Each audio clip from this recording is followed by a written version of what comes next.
어, 지금 T공동체 학습을 진행 중에 있는데요. 이번에 제가 셀 사역자반에서 함께 같이 읽고 있는 성경이 창세기, 지난주에 출애굽기 계속 읽고 있습니다. 그래서 출애굽기 본문에서 오늘 말씀을 선택하였습니다. 우리가 안 그러려고 하지만 죄를 지을 때가 있습니다. 그 죄가 우리의 마음 속에 파고 들어오고, 그리고 유혹을 끼치고, 또 그러지 않으려고 했지만 그 죄를 우리가 지을 때가 있습니다. 누가 가르쳐 주지 않아도 잘못된 것을 우리는 직감하고, 또 그러지 말아야 할 것을 알지만 잘 그러지 못할 때가 있습니다. 그런데 이 죄를 우리가 짓고 났을 때 두 가지 선택을 저희가 보통 하는데요. 첫 번째는 그냥 괜찮다라고 스스로 여기는 경우입니다. 이번에 한 번만 죄를 짓고 얼마든지 내가 이 죄를 앞으로 다룰 수 있고 안 지을 수도 있어 라고 생각을 하는 것이죠. 그리고 죄를 짓더라도 그냥 이 정도는 괜찮다라고 생각을 합니다. 다른 사람들도 다 그러고 사는데 라는 생각을 하는 것이죠. 그리고 내가 잘못한 것이 있어도 이걸 자꾸 덮어두려고 하고, 그리고 이것이 한두 번이 아니라 오랜 시간 동안 그런 실수와 잘못을 저지르는 경우라면은 그 다음부터는 그것을 이기려고 하는 생각이 자꾸 없어지고, 또 내가 이 죄를 다룰 수 있을까라는 그런 의심마저도 들기 시작합니다. 그래서 자꾸 덮어두려고 하고 아무 일이 없었던 것처럼 그렇게 지내려고 합니다. 이것이 이제 첫 번째 반응이고요. 두 번째로 취할 수 있는 반응은, 우리는 모세처럼 죄를 직면합니다. 죄를 자백합니다. 내가 죄 지은 사실을 고백하고 인정합니다. 그리고 다시 복음으로 돌아갑니다. 하나님께 자비를 구합니다. 이 두 가지 선택 중에서 여러분은 어떻게 하시겠습니까? 우리가 죄를 짓게 되었을 때, 그 유혹을 직면할 때 어떻게 하시겠습니까? 아마 여기 계신 분들 중에 지난 한 주 동안 자기가 잘못한 것들, 그러려고 하지 않았는데 하나님 보시기에 안 되는, 아파하는 그런 잘못을 저지르고 마음속에 큰 짐을 가지고 앉아 계신 분이 있을 것입니다. 죄를 짓지 말아야겠다라고 결심했지만 여전히 또 짓게 되는 자기 자신을 만나게 될 때 어떻게 하시겠습니까? 죄의 결과를 직면하게 되었을 때 우리는 어떻게 하겠습니까? 오늘 본문에 보면은 모세는 이스라엘의 죄를 직면합니다. 그 직면하면서 두 가지 행동을 취하는데요. 첫 번째 행동은 성공적이었습니다. 두 번째는 실패했습니다. 이 모세의 이런 두 가지 행동들은 우리에게 교훈을 줍니다. 우리 속에 있는 죄를 직면하게 하고, 또 우리는 이 모세의 모습을 통해서 해답을 찾을 수 있습니다. 오늘 본문에서 나와 있던 이스라엘 백성들의 문제는 금송아지를 만들었던 것이 문제입니다. 모세가 이 율법의 두 돌판을 받으려고 시내산에 올라가 있는 동안 시내산 밑에서는 사람들이 금을 가지고 금송아지를 만들어서 음란하게 섬기기 시작했습니다. 하나님께서는 이 우상 숭배에 빠진 자들을 향해서 진노하시는 장면이 오늘 본문 말씀입니다. 9절에서부터 10절 말씀을 잠깐 보시겠습니다. 여호와께서 또 모세에게 이르시되 내가 이 백성을 보니 목이 뻣뻣한 백성이로다. 그런즉 내가 하는 대로 두라.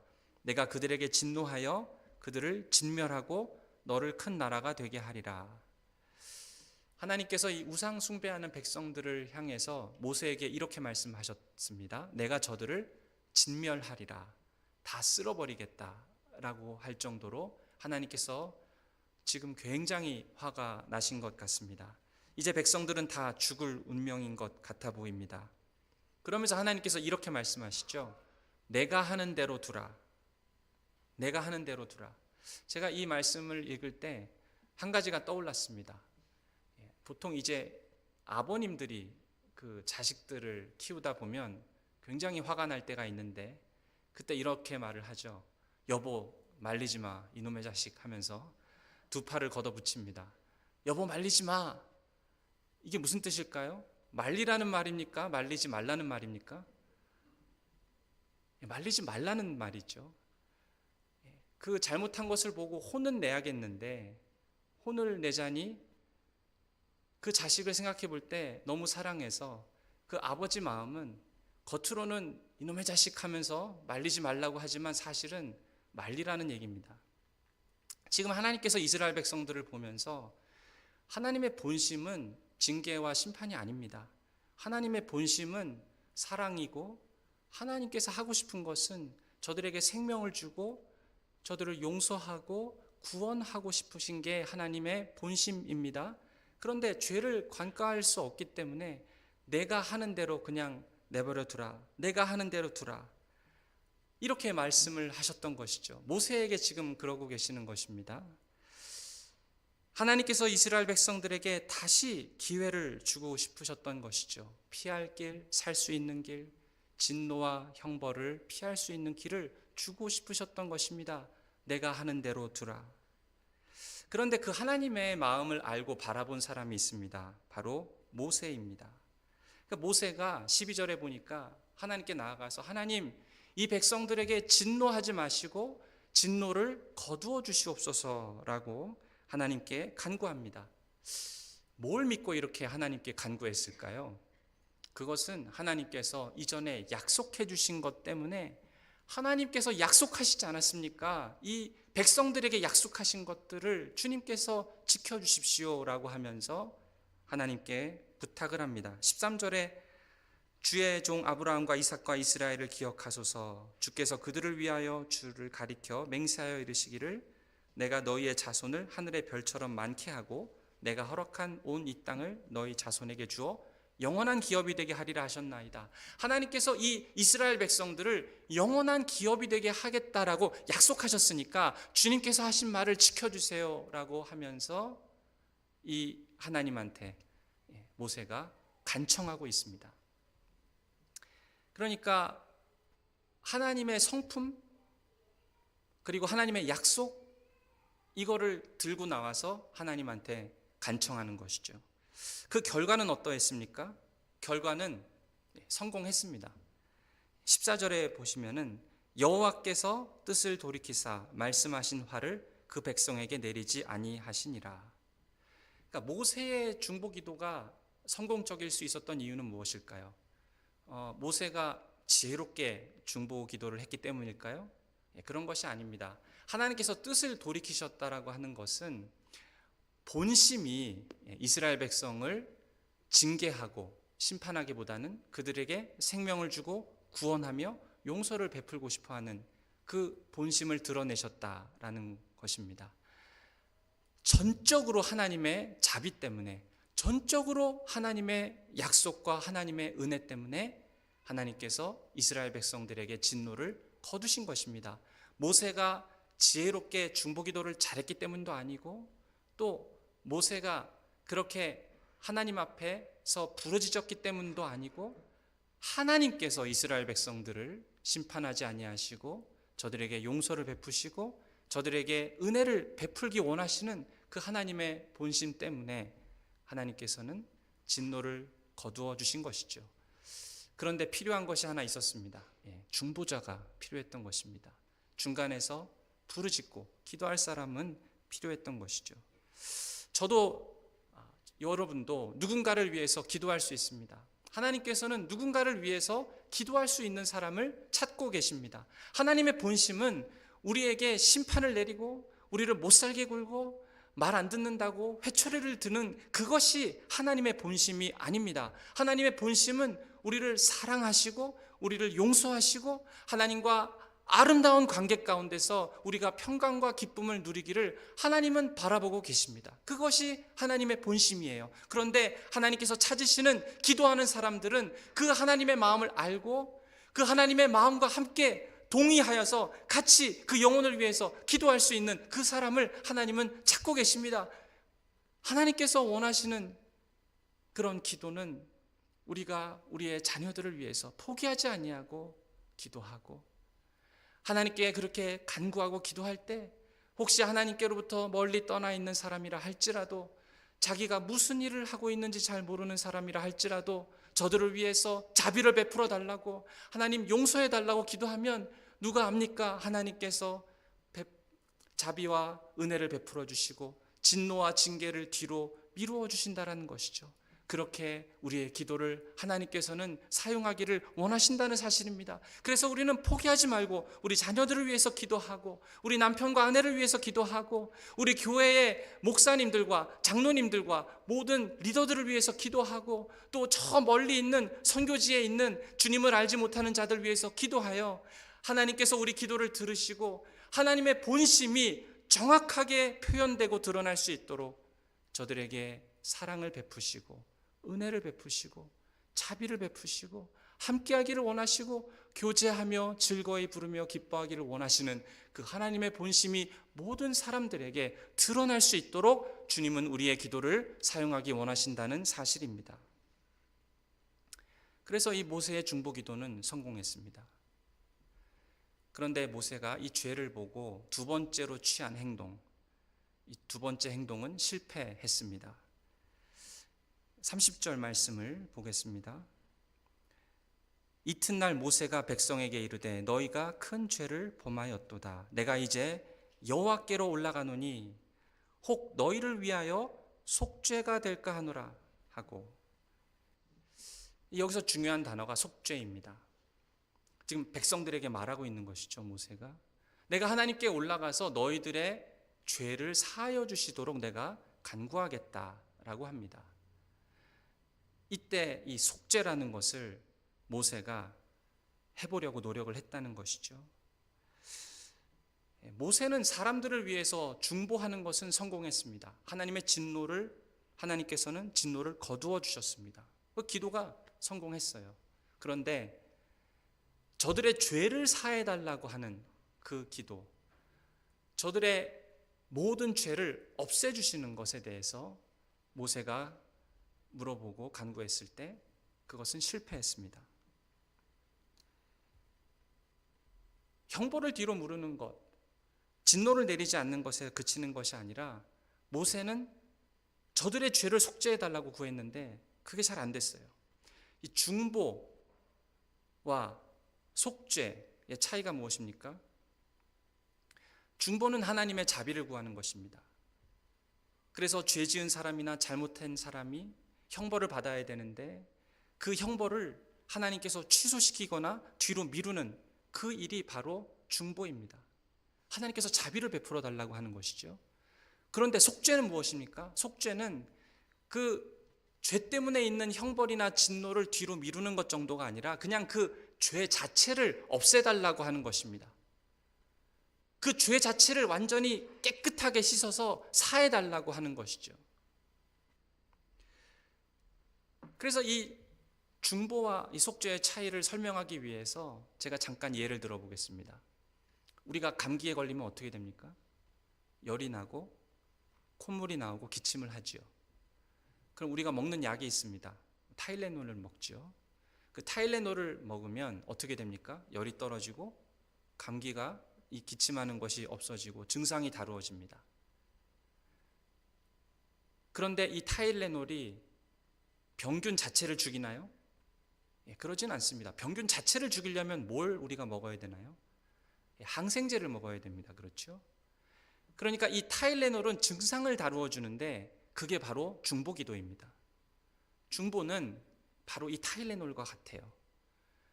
그 병균을 없애는 게 아니라 하나님의 진노를 뒤로 미루는 정도, 진노를 취소하는 정도. 그런데 정말 이 죄를 없애고 죄를 다루기 위해서는 무엇이 필요합니까? 속죄가 필요합니다. 마치 병균을 없애기 위해서 항생제를 먹듯이 이 속죄는 항생제와 같아요. 죄 자체를 죽이고 죄를 없애고 깨끗이 하는 그 일이 바로 이 속죄가 하는 일입니다. 그러니까 이 두 번째로 모세가 하려고 했던 것이 이 속죄였어요. 이스라엘의 죄를 속죄하려고 모세가 애를 씁니다. 32절에 보니까 그러나 이제 그들의 죄를 사하시옵소서. 그러지 아니하시오면 원하건대 주께서 기록하신 책에서 내 이름을 지워버려 주옵소서. 심지어 내 이름을 생명책에서 빼낸다 할지라도, 그렇게 해서라도 이 백성들의 죄를 사하여 주신다면 하나님 저들의 죄를 속죄하여 주시옵소서. 이렇게 간구했는데 그게 성공했을까요? 결과는 무엇입니까? 하나님의 대답은 NO였습니다. 33절을 보면요, 여호와께서 모세에게 이르시되 누구든지 내게 범죄하면 내가 내 책에서 그를 지워버리리라. 모세가 하나님께로 나아가서 이제 이들의 형벌과 진노를 뒤로 밀어주시고 제하여 주셨으니 다음 단계로 저들의 죄까지 없애주십시오라고 했더니 하나님께서 안 된다 이러신 것이죠. 왜 그렇습니까? 중보기도는요, 하나님의 자비에 호소하는 것입니다. 그러나 속죄는 하나님의 공의의 문제입니다. 이 죄에 대해서는 반드시 값이 치러져야 되는 것이죠. 죄에 대해서는 반드시 거기에 대한 대가가 있어야 된다는 것입니다. 그것이 하나님의 공의입니다. 모세는 그 하나님의 공의를 만족시킬 수 있을 만한 뭔가를 할 수 있는 사람이 아니었습니다. 간구는 할 수 있지요. 생명책에서 내 이름을 빼주십시오까지 요구를 해도 안 통해요. 왜냐하면 한 사람의 죄를 속죄하기 위해서는 그 죄를 지은 사람이 반드시 대가를 치러야 하는 것이죠. 모세가 죄를 속죄하기 위한 노력을 실패하였다면 나중에 한 분이 모세 이후에 이 땅에 찾아오시게 됩니다. 그분은 예수 그리스도이십니다. 예수 그리스도께서는 저와 여러분과 모든 사람들의 죄를 속죄하시는 일에 성공하셨습니다. 모세는 실패했지만 예수 그리스도는 그 일을 하셨습니다. 요한일서 4장 9절에서 10절은 말씀합니다. 하나님의 사랑이 우리에게 이렇게 나타난 바 되었으니 하나님이 자기의 독생자를 세상에 보내심은 그로 말미암아 우리를 살리려 하심이라. 사랑은 여기 있으니 우리가 하나님을 사랑한 것이 아니요 하나님이 우리를 사랑하사 우리 죄를 속하기 위하여 화목 제물로 그 아들을 보내셨습니다. 우리가 우리 죄의 문제를 해결하고 그 대가를 치르기 위해서는 죄 지은 그 사람이 사실은 그 대가를 치러야 됩니다. 죄의 삭은 사망이라고 성경은 말하고 있지요. 그런데 지금 하나님께서 그 죄의 문제를 해결하기 위해서 누구를 보내셨습니까?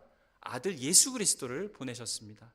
이분이 화목제물이라고 성경에서 말했는데 사실은 이 화목제물이라는 단어의 뜻은 속죄제물이라는 뜻입니다. 속죄제물, 우리가 피를 흘려야 되는데 대신 예수님이 피를 흘리셨다라는 것입니다. 그러면은 예수님께서 우리의 죄의 대가를 대신 치루어 주셨다라고 했는데 그 일이 어떻게 일어난 것입니까? 사실은 예수님께서 십자가에 죽으셨을 때 예수님 혼자만 죽으신 게 아닙니다. 저와 여러분은 예수님과 같이 십자가에서 죽은 것입니다. 우리가 육신으로는 죽음을 경험하지 않았죠. 내 죄 때문에 내가 피를 철철 흘리면서 죽었습니까? 그것은 아닙니다. 그죠? 그러나 예수님께서 십자가에서 죽으셨을 때 그냥 우리 죄를 다 갖고 가셔서 그분이 알아서 죽으신 것이 아니라 사실은 주님께서 죽으실 때 저와 여러분도 십자가에 함께 죽은 것입니다. 우리는 그리스도 안에서 다 죽은 자들입니다. 내가 그리스도와 함께 십자가에 죽었나니 이제는 내가 산 것이 아니요 오직 내 안에 그리스도께서 사신 것이라. 우리는 그렇게 죽음을 경험한 자들입니다. 그래서 십자가에서 주님께서 죽으셨을 때 하나님께서 어떻게 보신다고요? 마치 저와 여러분이 십자가에서 달려서 죽은 것처럼 그렇게 예수님의 죽음을 바라보십니다. 그것이 그리스도의 십자가 사건 안에서 일어난 일입니다. 바로 저와 여러분의 죄값이 치러진 이야기이죠. 모세가 성공한 것은 무엇입니까? 모세는 이스라엘 백성들의 죄를 보면서 하나님께 자비를 구했습니다. 그래서 하나님께서 내리려고 했던 형벌을 뒤로 미루셨죠. 취소하셨습니다. 그러나 거기까지였습니다. 모세는 이스라엘 백성들의 죄를 없애지는 못했습니다. 이스라엘 백성들의 죄를 모세가 속죄할 수는 없었습니다. 그걸 해낼 수 없었습니다. 그러나 예수 그리스도께서는 우리 죄의 문제를 해결해 주셨는데, 어떻게 해결해 주셨냐면은 우리가 갖고 있는 이 죄를 없애 주셨습니다. 하나님 보시기에 이 죄가 깨끗해지도록 이 죄를 속죄해 주시고 죄를 죽여 주시고 없애 주셨다라는 것이죠. 참 이해하기가 쉽지 않죠. 이 부분을 제가 한 가지 예를 들어서 설명을 드리겠습니다. 여러분께서 이제 사업을 시작하셨습니다. 식당을 여셨어요. 식당을 열심히 경영을 하고 일을 하는데, 그러려고 하지 않았는데 자꾸 경기가 안 좋아지고 손님이 줄어서 빚을 많이 지게 되었습니다. 도저히 그 빚을 갚을 수가 없게 되었어요. 빚이 이렇게 불어난 것이죠. 그런데 어느 날 여러분이 이 빚의 문제를 해결해 보려고 은행에 가서 대출을 했습니다. 돈을 많이 꾸었어요. 근데 이제 빚 갚을 기간이 다가오는데 아무리 열심히 일을 해도 이 빚을 갚을 수가 없는 것입니다. 그래서 은행에 찾아가서 직원을 붙들고 하소연을 합니다. 내가 정말 이 사업을 잘 살려볼 테니까 나에게 말미를 주십시오. 근데 그 기한을 지키지 못하면 어떻게 되죠? 그러면은 고소를 당하거나 아니면 사기죄로 고발을 당합니다. 그러니까 이 은행 직원을 붙들고 도와달라고, 나에게 조금만 더 기한을 달라고 뒤로 밀어달라고 하는 것이죠. 그게 무엇이라고요? 그게 중보입니다. 그게 중보입니다. 빚이 없어진 건 아니죠. 그러나 거기에 대한 결과나 대가를 뒤로 밀어달라고 하는 것입니다. 그러나 여전히 빚은 있습니다. 그게 중보라는 것이 할 수 있는 일입니다. 그런데 어느 날 여러분의 사업장을 한 사람이 보고 마음에 들었나 봐요. 그래서 그 식당을 사겠다라고 합니다. 주인이 나타나서 다 사버렸어요. 여러분은 그대로 그 식당에서 여전히 일하고 여전히 경영하고 여전히 음식을 팝니다. 그러나 이제는 무엇입니까? 주인이 바뀐 것입니다. 주인이 바뀌었으면 그 주인이 여러분의 빚을 다 떠안고 그 사업장을 산 것이죠. 그러니까 나는 이제는 그 빚을 갚을 책임에서 벗어난 것입니다. 그 책임은 이제 누구에게 있습니까? 주인에게 간 것이죠.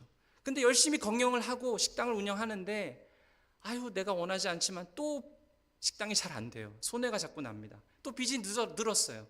그러면 이 늘어난 빚은 어떻게 됩니까? 누가 책임져야 됩니까? 누가 해결해야 되죠? 바뀐 주인이 해결해야 되는 것입니다. 그것이 무엇입니까? 속죄입니다. 예수님께서 여러분을 보시고 예수님께서 여러분을 사셨습니다. 무엇으로 사셨습니까? 그리스도께서 십자가에서 죽으실 때 피값으로 여러분을 사셨습니다. 그러면 내가 이전에 지었던 모든 죄의 값을 예수님께서 갚아주셨죠? 지금 내가 또 원하지 않지만 죄를 지으면 그건 누가 갚아주시나요? 예수님께서 갚아주십니다. 왜 그렇습니까? 예수님이 나의 주인이시기 때문이죠. 나는 그 밑에서 일하는 사람이 된 것입니다. 그것이 바로 주인과 나 사이에 일어난 일입니다. 그것이 속죄입니다.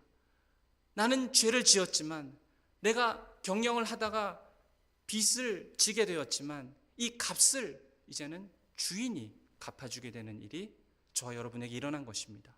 우리는 죄를 다 해결할 수 없는 그런 자들입니다. 우리 스스로의 능력으로는 이 죄의 값을 갚을 수 없는 그런 자들입니다. 그러나 예수님께서 어느 날 우리에게 나타나셔서 우리를 핏값으로 사시고 우리의 모든 죄를 예수님께서 책임지시고 갚아주시고, 과거에 지었던 죄, 앞으로 지었던 모든 그런 죄악까지도 예수님께서는 다 십자가에서 갚아주셨습니다. 그러니까 우리는 이제 빚지고 사는 자들이 아닌 것입니다. 빚쟁이가 와서 나에게, 이 사탄이라는 녀석이 와서 우리에게 이 죄에 대한 대가를 계속해서 우리를 추궁하고 달라고 해도 우리는 겁낼 필요가 없는 것이죠. 나중에 죽기 직전에 형벌대 앞에 서서도 모든 형벌과 모든 진노가 우리에게서부터 완전히 사라졌기 때문에 그날을 두려워하지 않을 수 있는 자가 저와 여러분은 된 것입니다.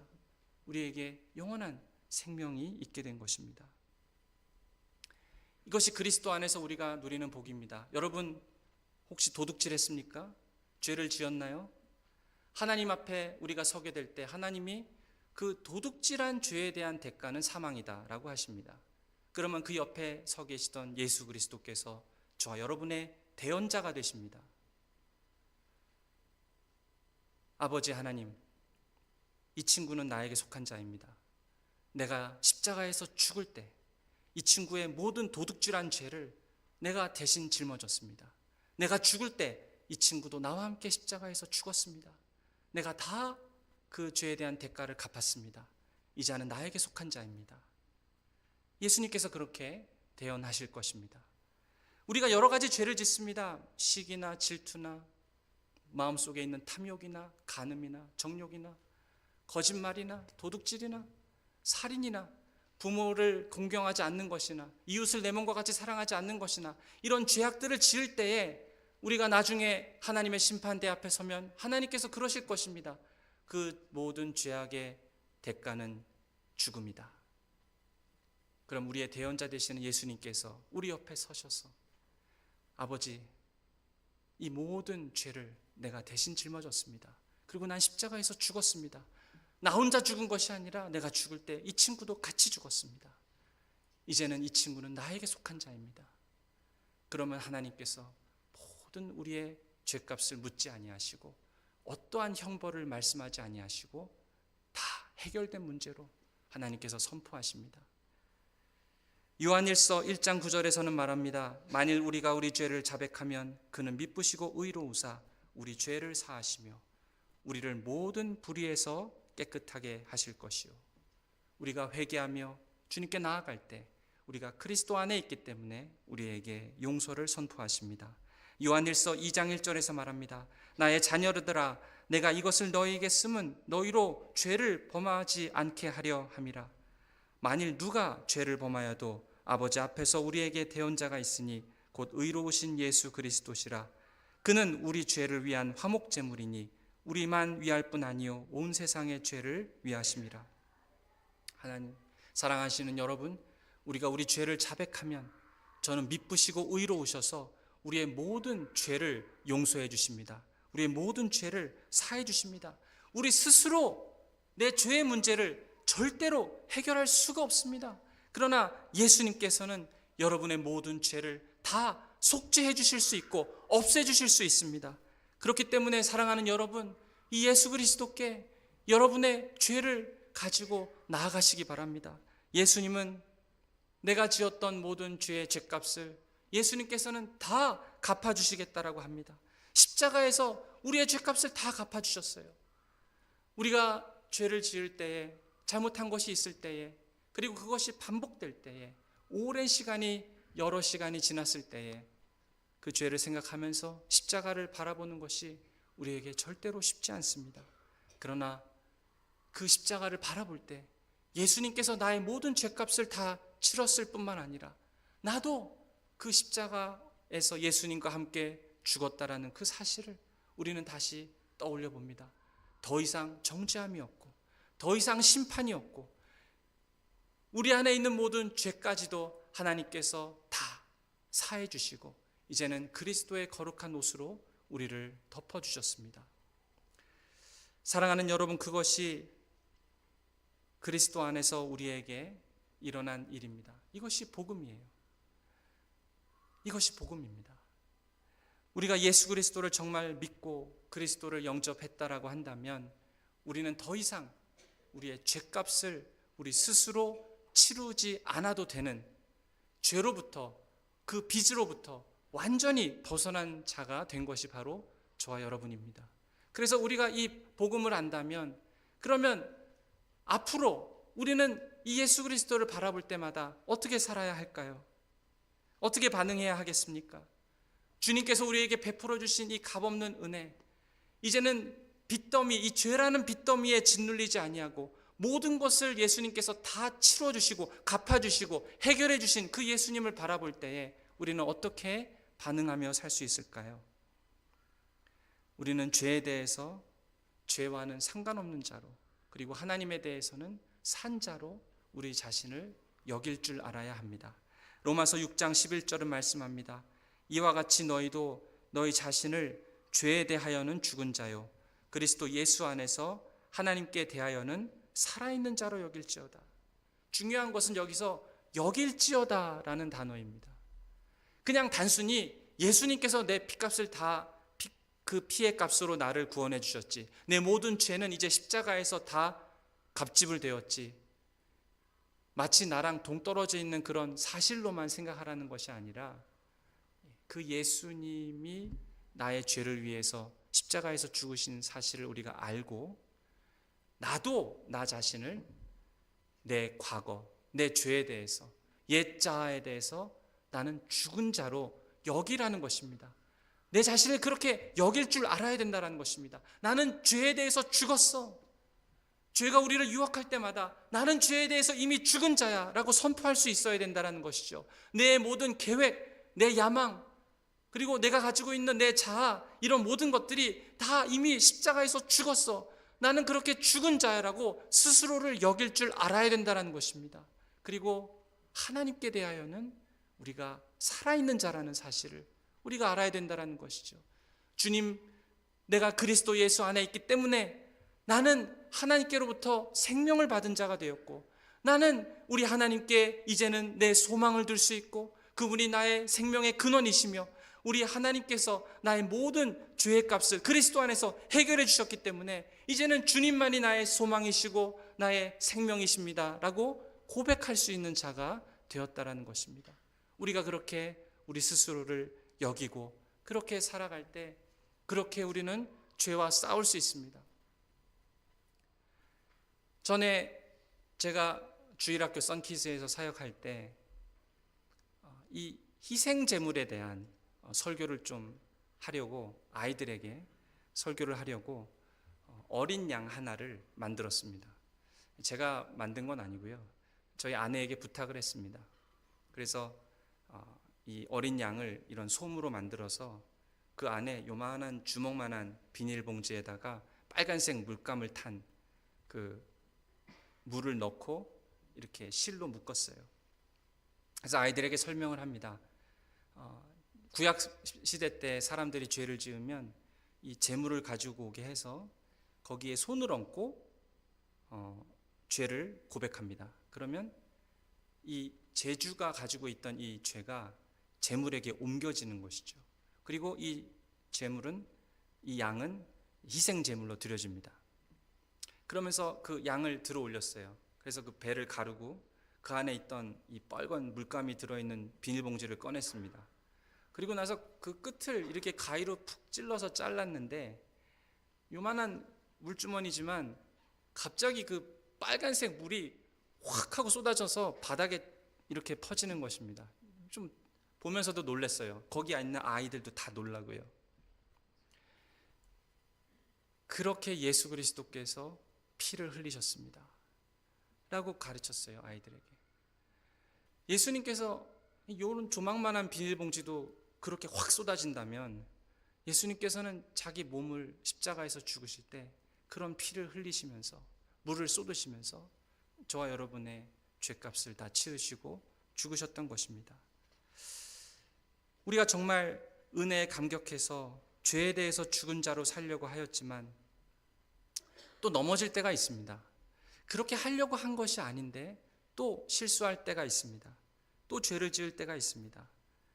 그런데 사랑하는 여러분, 그 잘못을 저질렀을 때 아유, 내가 그렇지 하고 그냥 주저앉지 마시고 다시 복음으로 돌아가야 됩니다. 다시 십자가를 바라보셔야만 합니다. 여러분, 죄를 자백하려고 할 때 여러분 마음이 어떻습니까? 일단은 스스로에게 실망을 하죠. 그런데 십자가를 바라볼 때 주님만 거기 달리신 게 아니라 사실은 나도 거기 달려서 죽었다는 사실을 우리가 기억해야 됩니다. 우리가 열심히 식당을 경영을 잘해보려고 했습니다. 주인이 새로 바뀌었지만 이전처럼 또 실수하고 또 빚지지 말아야지 하고 열심히 경영을 했어요. 근데 또 빚을 집니다. 그러려고 하지 않았는데, 이윤을 남기려고 했는데 뭐가 잘 안 됐어요. 그러면 속으로 나 혹시 자꾸 이렇게 손해만 보는 장사를 하는데 주인이 나를 미워하지 않을까? 주인이 찾아와서 혹시 나 잘리는 거 아닌가? 그런 생각을 할 수 있지요. 우리도 마찬가지로 예수 그리스도를 우리 주인으로 모시고 어떻게든 경영을 잘 해보려고 했는데 또 죄를 짓습니다. 또 빚을 내요. 그러면 예수님께서 그렇게 자꾸 빚을 만들어내는 우리를 향해서 오셔가지고 내가 얼마나 너에게 또 참아야 되느냐, 내가 이렇게까지 너를 위해서 행했는데, 내가 이렇게까지 너에게 가르쳤는데 왜 아직도 정신을 차리지 못하느냐, 내가 이래가지고 너를 어떻게 쓸 수 있겠느냐, 예수님께서 그러실까요? 예수님 그러시지 않습니다. 예수님은 뭐라고 하실까요? 너의 손을 내 머리에 안수해라. 예수님 그러십니다. 내 손을 내 머리에 안수해라. 아니 주님, 모든 우주 만물을 창조하시고 나를 위해서 그렇게까지 피 흘리시며 죽기까지 하셨는데 제가 어떻게 또 주님께 안수를 할 수 있겠습니까? 저 같은 사람은 못합니다 라고 손을 휘저을 때 예수님은 그 피 묻은 손으로 우리의 손을 붙잡으시고 자기 머리에다가 이렇게 안수하시고 주님께서는 십자가에 올라가셔서 우리를 위해서 죽으셨습니다. 그 예수님께서 그 십자가에서 우리의 모든 죄값을 대신해서 다 물과 피를 쏟으시고 그것으로 끝내신 것이 아니라 다시 3일 만에 부활하셔서 지금은 하늘 우편에, 하나님 우편의 승천에 앉아 계시면서 여전히 저와 여러분의 구원을 위해서 예수님은 기도하고 계십니다. 그 예수님을 바라볼 때에 우리에게 소망이 있습니다. 이제는 이전처럼 죽은 자가 아니라 살아있는 자로, 이제는 내 옛자에 대해서 완전히 죽고 죄에 대해서 죽은 자로 여기고, 그리고 하나님을 향해서는 살아있는 자로, 그 생명을 소유한 자로 하나님께서 우리의 심령을 그렇게 만들어 가시고 이끌어 가실 것입니다. 지금은 여전히 죄 가운데 있다 할지라도 앞으로 하나님께서 계속해서 이 죄와 이렇게 싸우게 하시고 결국에는 예수 그리스도의 아름다운 형상으로 빚어 가실 것입니다. 그 하나님을 다시 신뢰하시기 바랍니다. 우리가 연약해서 쓰러질 수 있지만 다시 복음으로 돌아가셔서 다시 십자가를 바라보시고 그렇게 하나님께 우리의 마음을 드릴 때에 하나님께서는 그 예수 그리스도의 음성을 통해서 그 복음의 메시지를 통해서 우리를 다시 붙드시고 죄에 대하여서 죽은 자로 여기고 하나님에 대해서 산 자로 여길 수 있는 그러한 심령을 우리에게 계속해서 베풀어 주실 것입니다. 그 하나님을 신뢰하시고 그 하나님께 나아가시고 머뭇거리지 마시고 그 하나님을 바라볼 때에, 그 십자가를 바라볼 때에 저와 여러분에게 죄 용서가 있고 속죄가 있고 생명이 있고 그리고 변화될 수 있는 그런 놀라운 능력이 하나님께로부터 우리에게 온다라는 사실을 믿으시고 주저하지 마시고 다시 십자가를 바라볼 수 있는 저와 여러분 되시기를 축원드립니다. 같이 기도하시겠습니다.